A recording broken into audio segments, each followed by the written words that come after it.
일본의 지명 중에서 제가 두 가지를 가져왔는데요. 어떻게 읽는지 아시나요? 왼쪽은 부산에서 배를 타고 갈 수 있는 곳 중 하나인 시모노세키, 오른쪽은 일본에서 가장 덥기로 소문난 구마가야입니다. 그런데 잘 보세요. 한자만 보면 아래 하는 시모, 빗장과는 세키라고 읽는데 눈 씻고 찾아봐도 노에 해당되는 부분이 없습니다. 원칙대로라면 시모세키라고 읽는 게 맞을 텐데 왜 시모노세키라고 부르는 걸까요? 마찬가지로 곰 뭉자는 쿠마, 그리고 골곡자는 야라고 읽는데 가에 해당되는 부분이 없죠? 쿠마야라고 읽어도 되는 걸 왜 필요 없는 가를 붙여가지고 구마가야라고 읽는 걸까요? 오늘 랭커 스터디에서 다뤄볼 주제는 바로 일본 지명에 숨겨져 있는 노와 가에 대한 이야기입니다. 일본 한자를 어느 정도 읽을 수 있으신 분이라면 이 의문을 한 번 정도는 가져보셨을 거예요. 어떤 메커니즘으로 이러한 독특한 읽는 법이 만들어진 건지 자세히 파헤쳐 보겠습니다. 처음에 보여드렸던 시모노세키와 쿠마가야는 물론이고요. 이시노마키, 그지노미야, 세다가야, 고시가야 등 일본 곳곳에서 노와 가가 생략된 지명을 볼 수 있습니다. 그렇다고 해서 꼭 노와 가가 항상 생략되는 건 아니죠. 이렇게 히라가나 노와 가타카나 노가 들어가는 지명도 있고요. 또 히라가나 가, 가타카나 가, 심지어 가타카나 케를 써서 가로 읽고요. 또 케를 작게 써서도 가라고 읽는 경우도 있습니다. 이건 좀 특수한 경우인데요. 개수를 나타낼 때 쓰는 한자, 낫, 개자를 옛날에는 이 두 개의 이체자로 썼다고 하고요. 이 두 개가 나중에 가타카나 케 형태로 변형돼서 지금까지 이어진 거라고 합니다.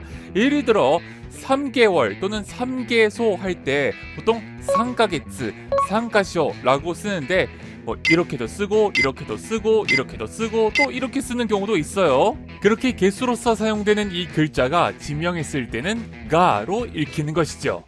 자, 다시 본론으로 돌아와서 이렇게 여러 지명에 노와 가가 들어가는 이유, 바로 뭐뭐의 라는 뜻을 가진 일본어 조사이기 때문입니다. 일본어 조사 중에서 일반적으로 뭐뭐의에 해당되는 게 노죠. 그런데 가는 뭐뭐이, 뭐뭐가의 뜻을 가졌잖아요. 자, 옛날에는 뭐뭐의의 뜻으로도 쓰였습니다. 자, 지금 쓰는 단어에도 그 흔적이 남아 있습니다. 와가야, 와가쿠니처럼 말이죠. 결국 노와 가가 붙은 지명은 어떠어떠한 특징을 가진 어떠어떠한 장소다라는 의미를 갖고 있는 셈인데요.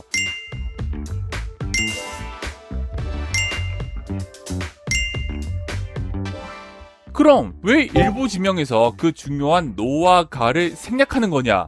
자, 이게 이번 시간의 가장 중요한 포인트잖아요. 자, 결론부터 말씀드리면 그 지명을 쓰는 지역맘입니다.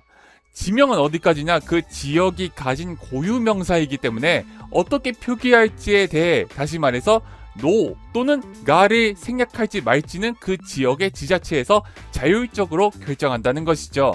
자, 즉 일본 지명에서 노와 가를 생략하거나 표기하는 기준이나 규칙 같은 게 없고요.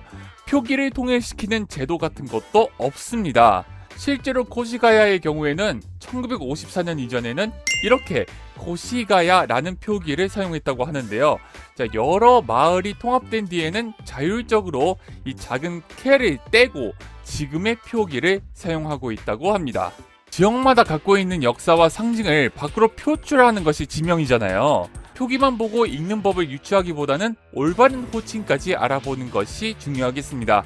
노가 빠졌다고, 가가 빠졌다고, 또 글자가 다르다고 지적하기보다는 그런 표기의 복잡함까지 즐기는 것 또한 일본어를 배우는 또 다른 재미가 되지 않을까 싶습니다. 자, 여러분의 알고 계신 복잡하거나 어려운 일본 지명이 있나요? 댓글로 여러분의 의견을 남겨주세요. 다음 시간에도 새로운 어학과 문화 지식을 가지고 돌아올게요. 오늘은 여기까지. 데와 마타! 차원을 넘나드는 어학과 문화의 즐거움 채널시아. 다양한 플랫폼에서 다채로운 콘텐츠를 만날 수 있습니다.